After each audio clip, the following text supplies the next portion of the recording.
J.K. Rowling calls bluff on new Scottish law and wins for now. But what does that mean for the future of freedom? Here's the point.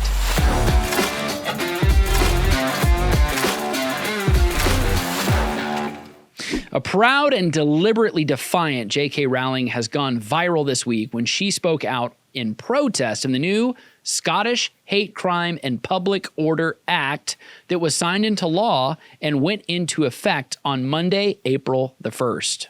The billionaire author and creator of the wildly successful Harry Potter series has been outspoken on transgenderism and wasted no opportunity on Monday to mock Scotland's new law. She wrote, "Scottish lawmakers seem to have placed higher value on the feelings of men performing their idea of female rather than on the rights and freedoms of actual women and girls." She goes on to say in protest, the redefinition of woman to include every man who declares himself one has already had serious consequences for women's and girls' rights and safety in Scotland, with the strongest impact felt by the most vulnerable, including female prisoners and rape survivors. And she is absolutely right. As John Stonestreet says, ideas have consequences, but bad ideas have victims. In Rowling's words, freedom of speech and belief are at an end in Scotland if the accurate description of biological sex is deemed criminal.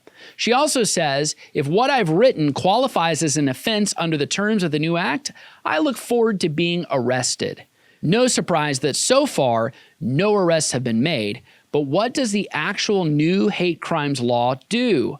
First, the bill brings together all previous hate crimes legislation into one statute. That's important to provide context because hate crimes and speech codes have existed in Scotland since 1986.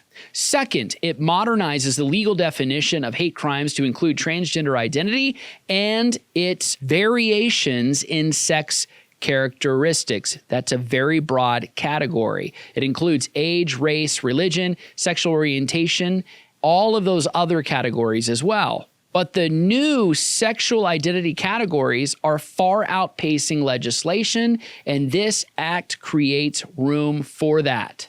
Third, it creates and elevates categories of offenses related to hate crimes like, quote, stirring up hatred, prejudice, and malice towards a member of these various identified groups. Fourth, in a touch of irony, it gets rid of blasphemy laws completely. Imagine a hate crimes law that is careful to mention that you're now free to commit blasphemy. In Scotland, you can't offend anyone, but you can offend God.